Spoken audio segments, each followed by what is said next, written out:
உங்க பைபிளை க்ளோஸ் பண்ணி வச்சுட்டு ஜீசஸ் அமைதியா இருக்காங்கன்னு பேசுறீங்க. நம்ம ஜீசஸ் கிட்ட பேசணும்னா நம்ம ப்ரேயர் பண்றோம். ஜீசஸ் நம்ம கிட்ட பேசணும்னா நம்ம பைபிள் ரீட் பண்ணணும். நான் கூட சில நேரம் ஃபன் பண்ணுவேன். என் சிஸ்டரோட விளையாடுவேன். எப்பயாவது டிவி பார்ப்பேன். என்னன்னா ஏதாச்சும் பண்ணுவேன். சில நேரம் நான் ஜீசஸ் விட்டு தூரமா பண்ண மாதிரி இருக்கும். ஏன்னா நான் அவர் பேசுறத கவனிக்காம இருக்கிறேன். நான் பர்ஃபெக்டா இருக்கு சொல்லல, ஆனா இது நம்மளுக்கு தேவையானது.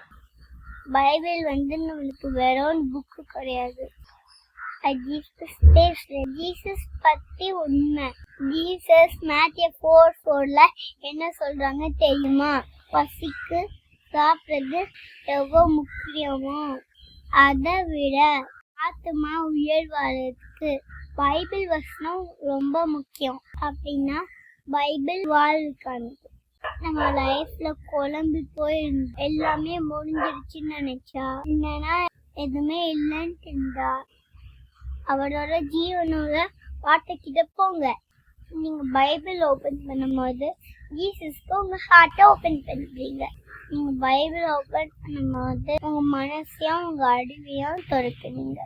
அது உங்களுக்கு நல்ல வழியா கொடுக்கும்.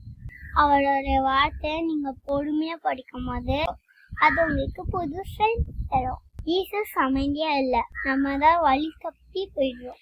ஆனா அவர் வார்த்தையை நம்ம படிக்கும் போது அதை கேட்கும் போது நம்ம தெளிவா ஆகும்.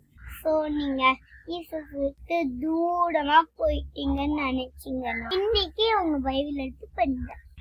அவர் அவங்க கிட்ட பேசணும். சுமந்து போற இடத்துல அவர் ஜீவன் தருவார். Bible feet.